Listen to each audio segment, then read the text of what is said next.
So next I'm going to start on the frame, and I think you can see here that I'm actually starting with the bridge. So first of all, I'm going to connect the top part of the bridge to the top part of the bridge sheer cup lining to the top of the main satin piece, and we're going to stitch across. I always like to make sure that's straight, so I'm going to remark that, and the way that I make sure it's straight is that I pop it up against the cutting board like that. And just by the way, that's another reason too that I have the bridge cut as one piece rather than like the paper piece, rather than it cut on the fold, because I find that then I can display the lace better, but also too I get I can make sure it's straight at the top. So we're going to stitch across there with a 1/4 inch seam. Next we're going to we've ironed that back and understitch, which just means we're going to stitch a line across, which the sheer cup lining attaching to that seam allowance there, which then holds that underneath. And also I just want to apologize. I realize I'm in Australia, and I'm in Australia we're on metric, but I know a lot of my followers are in the US, so I tend to sometimes flip between metric and imperial, but essentially I tend to, and that's also too because of the way I've been sewing over many, many years, because I learnt as a child in imperial, but now I'm using metric. So sometimes, and then so if I flip between the two, I'm sorry.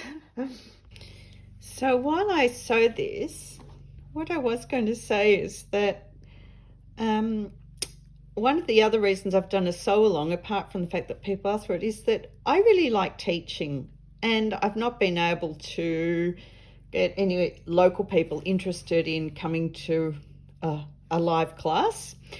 But I do think there's so much about sewing together and the social aspect of that. So I was going to try to make occasionally some of these segments just about the social aspect of sewing, because I think it's a really great connector. I personally find I've met some of my best friends through sewing, lifelong friends, even online, mind you. But I think sewing's very good for that. If I'm not doing a video, I'd love to be sewing with friends in a group, and I have got a purpose-built studio here to do that. But because I am sewing here a lot on my own, I tend to listen to podcasts or audiobooks. So if anybody does have any suggestions for podcasts or audiobooks, that would be lovely. It's hilarious, actually. I've been trying to find some things to watch that are actually more comedy, because I find a lot of videos and things these days are apocalyptic or dystopian, so it's nice just to watch something super funny. So any suggestions there are most welcome. One of my favorite movies would be How to Make an American Quilt. It's just a group of women, it's really old, hanging around making a quilt. And so then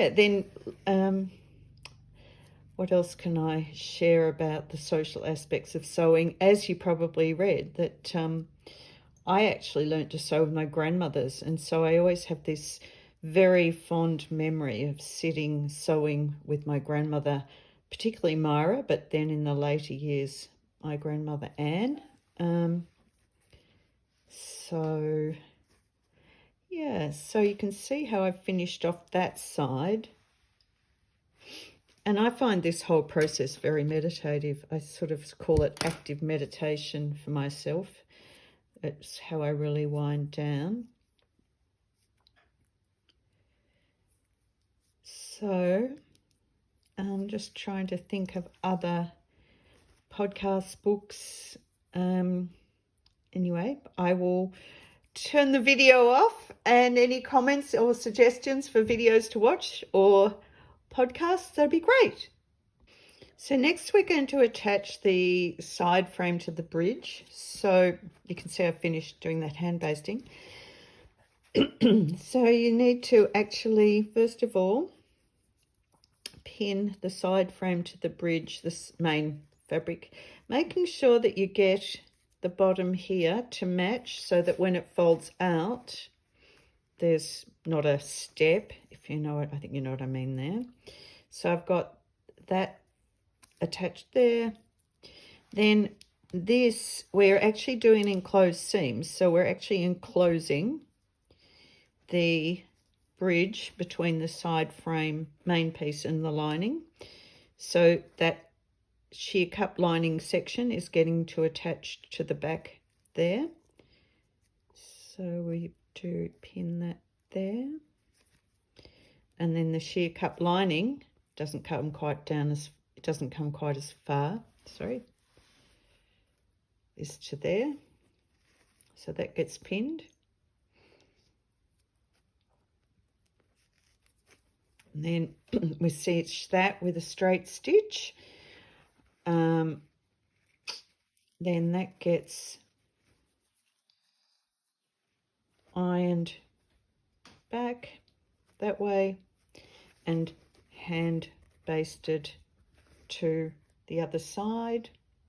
So I'll do that for both sides and come back to you.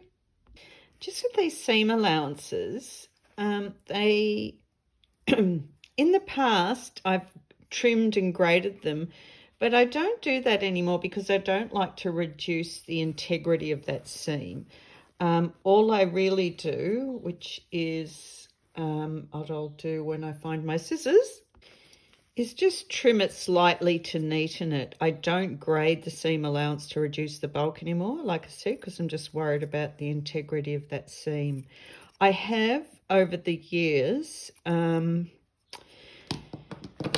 covered that seam with channeling or even used boning. So you can see I've just trimmed it back to neaten it, but otherwise I'm just leaving it like that.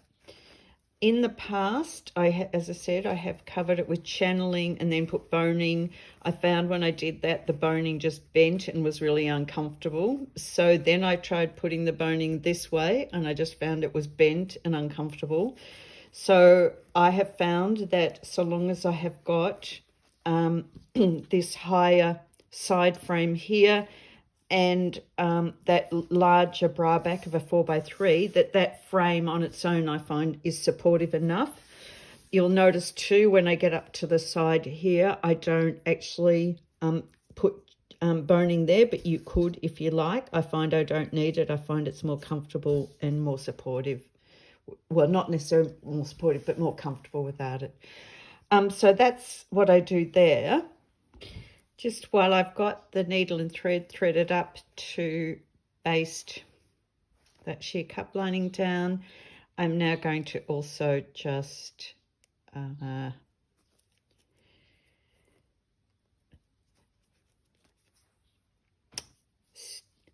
overcast this edge here, that seam allowance down, so that it doesn't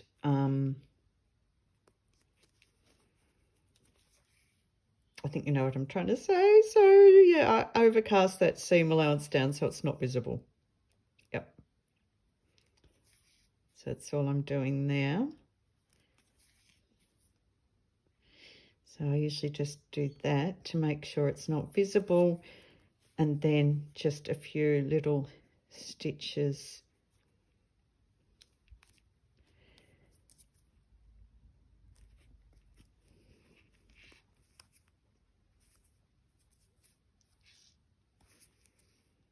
Just a few little running stitches up that way,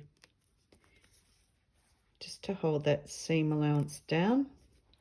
And again, that's me being super fussy, totally not essential. So I've done that. I've got the stitch that and zigzagged across the edge, and then I'm going to, that's going to have channeling covering it later. I'm still can't decide what to do about this, because it's going to show a double row of red if I do stitch with the red now, but then alternatively I think I am going to change to the yellow. So for this one we're going to start off on this side, pinning with the picots down and matching at the lower edge there, and very slight stretch, tiny bit of stretch, doesn't have to be a lot, just a tiny bit, and pinning across there until you get to that section where we've got that lace attachment.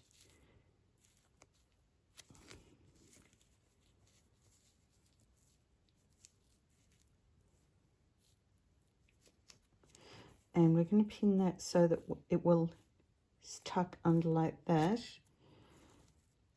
And then I'm going to stitch that. Now you stitch just to that point there, then we're going to lay that back and work out where it goes to the other end. But when we stitch this, now we're going to stitch with the standard zigzag all along here. I'm going to start with a 70 microtex needle. I've got the foot pressure down on a maximum and I find that that works. Sometimes though, if you find you get little bits of the pico elastic pulling to the other side, it depends on the thickness of your band elastic. It doesn't tend to happen, but if it does, then you would need to switch up to an 80 microtex needle. You can test that out by just trying on a little bit of separate picot, but I'm pretty confident that I've got it correct myself with my machine. So that fortunately turned out okay. Sometimes what will happen if you've got a blunt needle, or if the band elastic's very thick, when it pushes through, you get these little bits of elastic popping through, and that usually means just change to a sharp needle or increase your foot pressure, or switch up to an 80 microtex. So next we're going to trim back that seam allowance there. So now I'm going to be pinning this one there, and then we're going to be pinning all across with just across here with a very, very, very slight stretch, and with those tiny edges of picot showing at the bottom of each, like that. This is a bit of an experiment with taking the satin all the way down to the bottom. I'm not sure that I like it actually. As I say, you should never try and do something for the first time on video. But I was trying to do something new. As I might have said, usually what I will do is finish the satin at that edge there without having these scallops hanging down. I just was trying to create a bit of a different look with this one. So I've pinned that across, all the way across here, all the way across here, all the way across here. And then when I get to here, I'm going to mark there with a pin so I know where that finishes.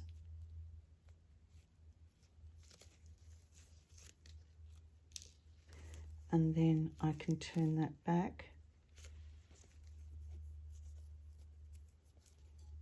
to continue pinning across the end there, and I'll come back to you in a minute when I've done that. So you can see I've then folded that elastic back to the outside, and I'm going to stitch that with the standard zigzag again, making sure you've got this seam going towards the center. Next, I've trimmed a bit more of that seam allowance off.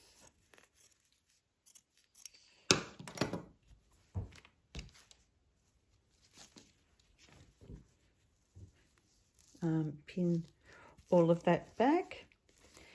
Then what we're going to do is so we pinned that back, making sure you keep that seam allowance towards the frame. So pin that there towards the frame. Likewise, I've done that with that one, and then later on, as I said, I'm going to attach channeling there. So we're going to now stitch along here using a 3-step zigzag. I usually go 7 wide, 1.6 long, all the way along to the end. Whoops, I'm going to put a pin there.